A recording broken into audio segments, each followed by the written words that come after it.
해발 587m, 소요산 의상대 정상입니다. 그동안 의상대 정상은 표면이 고르지 못하고 협소한 데다 나무의 시야가 가려 아쉽다는 얘기가 있었는데요. 2021년 8월에 동두천시에서 기존 표지석 위치만큼 바닥면을 높이고 성능 인증을 받은 자재로 전망데크를 조성했습니다. 덕분에 지금처럼 깔끔한 정상석도 새로 생겼는데요. 동두천 시내는 물론이고 인접 시군 주요 봉우리 전경까지 광범위한 조망이 가능해졌습니다. 저는 지금 소요산 정상인 의상대에 도착했습니다. 사방이 뻥 뚫려 있어서 전망은 정말 좋은데요. 너무나 더워서 사람이 아무도 없습니다. 그냥 쪄 죽을 것 같은데요. 어서 빨리 내려가도록 하겠습니다.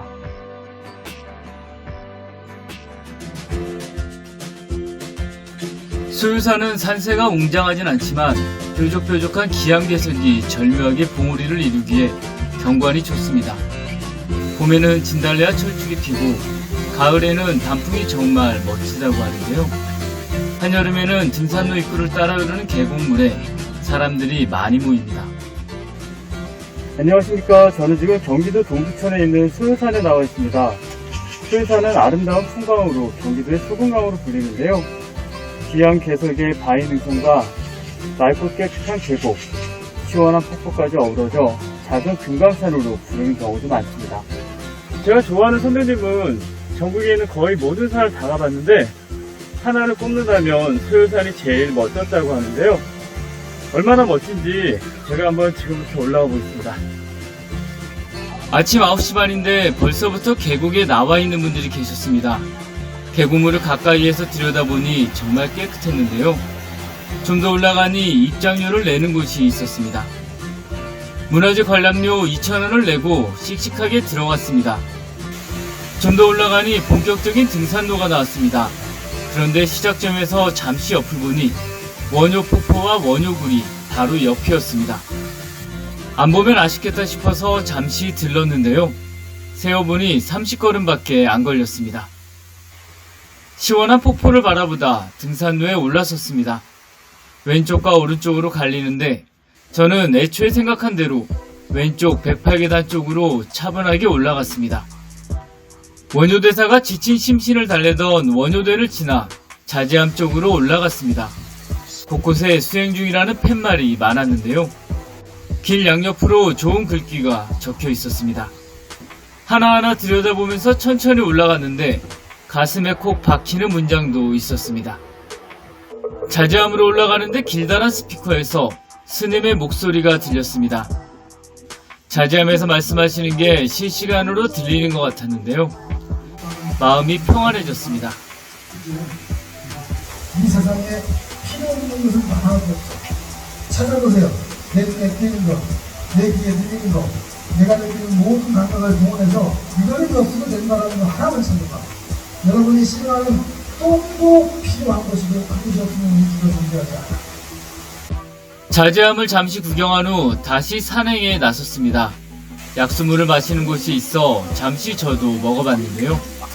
코로나 예방을 위해 개인컵을 쓰게끔 되어 있는데 앞사람도 저도 손바닥에 받아서 마셨습니다.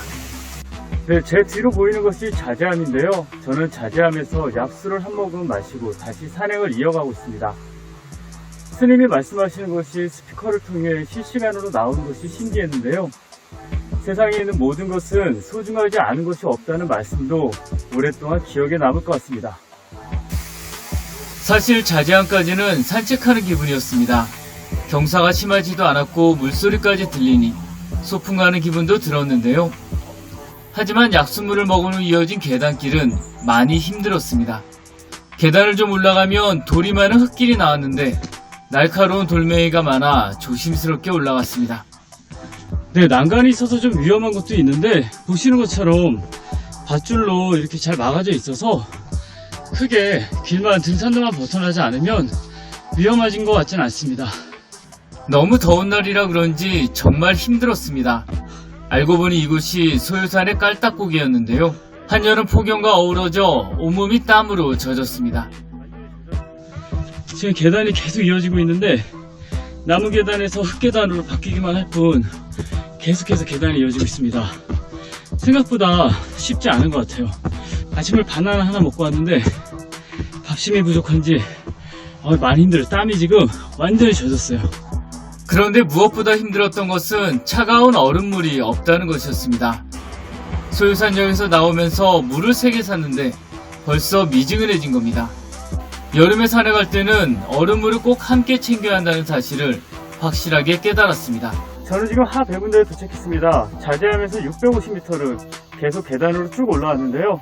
정말 힘든 구간이었습니다.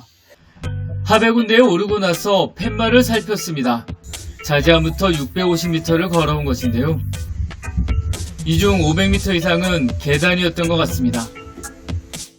하배군대부터는 등산하기가 조금 수월해졌습니다. 하지만 폭염은 여전했는데요. 미지근한 물을 마시면서 어렵게 정상인 의상대에 도달했습니다. 저는 지금 소유산 정상인 의상대에 왔습니다. 날이 뜨겁고 얼음물이 없어서 정말 고생스러웠는데요. 시원한 가을에 친구들과 함께 오면 더욱 좋을 것 같습니다. 네, 저는 이제 소유산 정상에서 내려가는 길입니다. 내려가는 길에는 바람이 약간 살랑살랑 불어서 조금 시원하기도 한데요. 이게 정상이다 보니까 햇볕을 바로 직접 내릴 때서 아주 뜨거운 느낌이 있어요. 그래서 어서 빨리 그늘 속으로 숨어 보겠습니다. 보시면 왼쪽이 제가 올라왔던 곳이고 앞으로 쭉 가는 게 공주봉 쪽으로 가는 길입니다. 저는 여기서 공주봉까지가 한 1km 정도 되는 것 같은데요. 이 기세를 몰아서 공주봉까지 얼른 내려가 보겠습니다. 하산은 올라온 곳에서 옆길에 있는 공주봉 쪽으로 향했습니다. 네, 아까 정상에서 뜨거운 햇볕을 바로 받을 때보다는 덜하지만 그래도 여전히 너무 덥습니다. 어디 진짜 시원한 계곡물이 나오면 그냥 달려 뛰어 들어가고 싶은 그 정도의 지금 뜨거움인데요. 사람들이 없을만 한 것 같아요.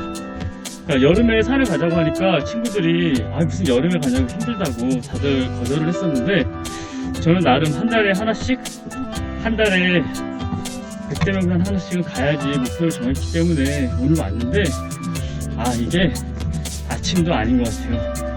이게 예전에 용봉산 올라갈 때처럼 아예 새벽에 한 6시쯤 올라가야지 9시 반에만 와도 너무 뜨거운 것 같습니다. 이게 밧줄이 잘 돼 있으면서도 중간중간에 밧줄이 없는 구간이 있는데 비교적 조금 큰 길, 조금 더 사람들의 발걸음이 많이 있는 데를 따라가면 되는 것 같아요. 하산을 하는데 어느 순간 계속해서 오르막길이 나왔습니다. 하루에 2개의 봉우리를 오른다는 것이 역시 쉬운 일이 아니구나 생각했는데요. 여러 개의 봉우리를 오르는 분들은 정말 대단하다는 생각이 들었습니다. 공주봉도 아까 정상처럼 사람이 아무도 없습니다. 이게 너무 더우니까 아무도 없는 것 같아요. 자, 보이십니까? 소유산 공주봉 526m. 네, 저는 지금 소유산에서 2번째로 높은 공주봉에 나와 있습니다. 뒤로는 울창한 나무가 쭉 하늘 높이 솟아 있고 반대쪽에는 탁 트인 전망이 정말 좋은데요. 하지만 너무 더워서 사람이 아무도 없습니다. 공주봉에서 내려가는데도 오랜 시간이 걸렸습니다. 애초에 가져왔던 물은 미지근한 것을 넘어 약간 따뜻했는데요. 한참을 내려가자 계곡에서 쉬고 있는 사람들이 보였습니다. 그런데 특이하게 커다란 염소 한 마리가 눈에 띄었습니다.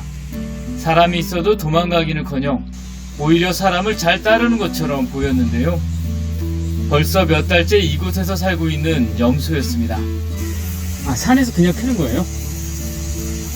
와, 신기하다. 염소가 나무를 갉아먹는 모습이 참 신기했는데요. 내려오다 보니 계곡에서 쉬는 사람들이 염소 이야기를 많이 하고 있었습니다.